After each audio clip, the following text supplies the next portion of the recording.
Hindi na po nakapagpigil si Madam Hanilet mga kababayan at sinugod na niya si Torre na ngayon mga kababayan naghari-harian na kung saan dinetain nila si PRRD. Wala po sa presinto mga kababayan, hindi po sa Krami kundi doon sa Villamor Air Base na ang sabi mga kababayan, bali-balita, dadalhin na sa The Hague sa Netherlands. Panoorin niyo po mga kababayan.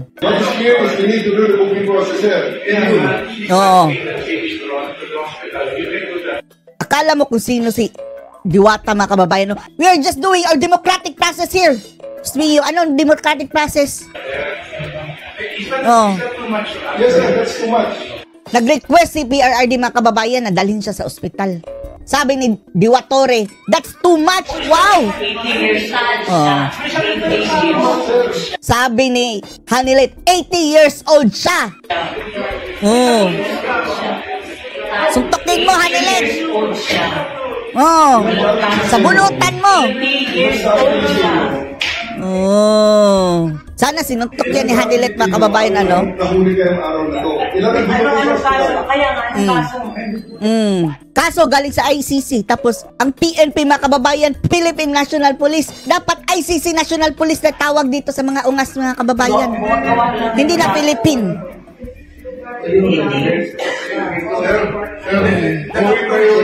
Oh. Ang kapal ng mukha ni Torre mga kababayan, ano? Iba-iba talaga ito si Torre mga kababayan. So that means that you are bunking on the equality of the law? Wow, equality of the law pa. As if naman, no? Anong law ang sinusunod nyo? ICC? Bangag din ito si Torre, no? Oo. Abusado kayo. Abusado. For detention and the basis for detention. Anong basis ng detention? So, what is the law? Kapag ililipad to si PRRD mga kababayan, bantayan po natin. Uy, kayong mga malalapit dyan lang sa Villamor Air Base, puntahan nyo naman si Tatay Digong. And what is the crime that I could... Before it's too late mga kababayan. Kung madala na ito sa Netherlands, sa The Hague mga kababayan, hindi na yan makakabalik dito. Mabubulok si Tatay Digong doon mga kababayan. Baka doon na siya mawalan ng hininga mga kababayan dahil dekada-dekada po ang bibilangin mga kababayan. Committed. Show to me now the legal basis for my being here. Parang tinidap pa kababayan, ano? Apparently, I was brought here not of my own volition. Volition. If somebody else says, kung hindi ibang tao, ikaw siguro, because this is your structure. So you have to answer now for the deprivation of liberty. Mr. President, Active General naman kayo. Alam niyo ba na hindi man lang siya na-serve anong kaso? Di ba? Hindi niya alam. No? Kahit na PI man lang. Alam mo, ang charge sa kanya nasa dyaryo lang. And then, walang mapaipakita. Ganito ginagawa natin. Sumusunod tayo sa... Tatak Marcos bangag ba kababayan? Sumusunod tayo sa isang entity na hindi na tayo membro. Nag-withdraw na tayo. And yet, sir, you are the Prosecutor General. Yes. You know how to exercise due process. Before you can even file charges, you have to file a complaint. We have to file a counter affidavit. Without doing those procedural process, here we are being issued a warrant of arrest, questionable warrant of arrest. Questionable. Ano naman po, sir? There's naman doon blooper. Puro... Pagdating sa trial dyan, tatawagin kita sa witness stand. Sabihin ko, you're the person who arrested me. Yan talaga mga kababayan, patong-patong na kaso yung mga nag-aresto dyan kay PRRD ngayon. May I know the reason why? Have you read the documents? Or at least, have you read the case at that time when you made the arrest? So that you would be guided Di ba abuso na ito mga kababayan? Walang Philippine warrant eh. What you should know. Yan lang yan. Kaibigan tayo, galing ka po gobyerno. Kanila may warrant ka pa rin. Sabi ko na saan, sabi andyan. Sabi may warrant ka pa rin, tapos hindi pinakita kay Digong mga kababayan at from the ICC.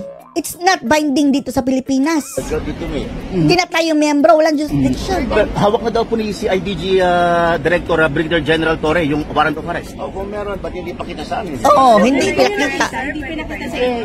Sir, pwede yun na take custody mo ng the person, then warrant of arrest document follows? No, Is the it warrant of authorized? arrest must be shown first. Before you make an arrest before you of the arrest him. That is the Sir, are you able to legal communicate with basis of PRRD? arresting somebody. It's warrant of Sir, arrest. mukhang ganun na nangyari. Hinold na muna nila. Oo, hinuli muna bago ang warrant. Bago ipakita yung Correct. warrant of Yan na arrest. nga, violation of his rights.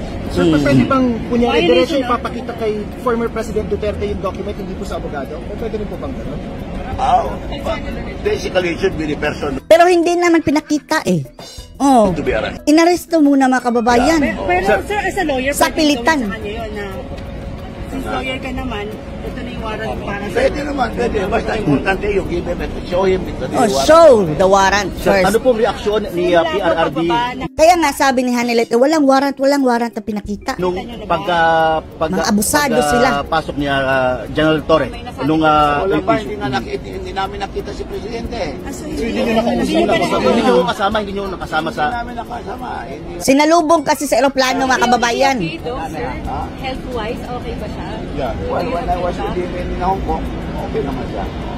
Sino po Pero malay ngayon mga kababayan, baka tumaas ang presyon ni PRRD. doon talaga? Sa loob.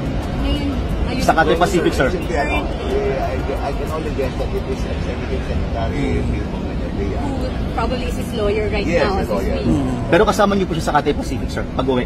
Hindi. I came in here. Kapag yan mga kababayan ha, bakit dyan dinetain sa airbase, malapit sa airport? Bakit hindi doon sa Camp Crame mga kababayan? Okay.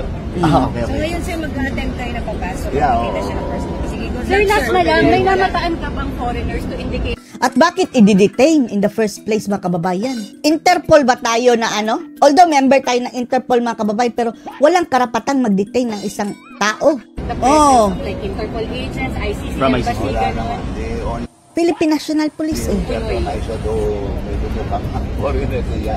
Bachelor na kanila, batita ko sa Pilipino.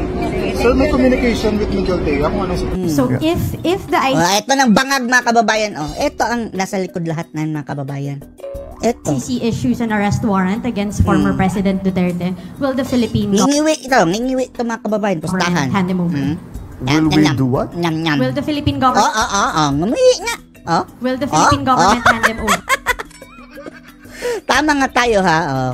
Ngumuwi, oh. Philippine government hand him over if the ICC. We don't recognize the warrant that they will send to us. So that's a no. That's a no. Eto, etong budol niya dati mga kababayan. We don't recognize the warrant. Thank you, sir. Nyam, nyam. Oh, What is the ganyan. rule about the ICC? When do they adopt jurisdiction? Oh. Eh bakit ngayon? Yun nga mga kababayan, isampal ito BBM versus BBM. BBM noon versus BBM ngayon. They adopt jurisdiction in a country, or they Wala na have talagang jurisdiction. jurisdiction in a country when no judicial system is working, is functioning, no police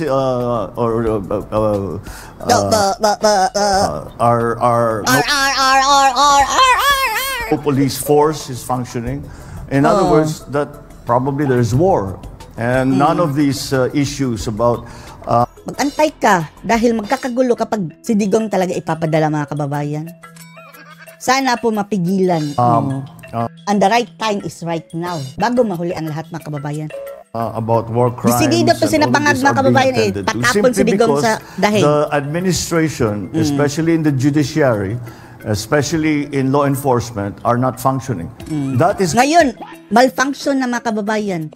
Kaya siguro, nag-iba ang utak mga kababayan. Nagkasasabi nga lang niya, mangyayari lang yan kung malfunctioning na. Ngayon, nangyari na, the malfunctioning reason na. why we are saying we are well within the rules. It is their rule. It is the rule of ICC that they come in when there is no O bakit nakiparte ka? Ungas. judiciary. They come in when there is no police force. We have a judiciary. The Chief Justice, former Chief Justice, Ay, sitting right nako, here. bangag. He will explain to you how healthy and robust and healthy. Oh, Diyos me, huwag na makinig dyan mga kababayan. Budol! Ano masasabi niyo dito mga kababayan? Post your comments below.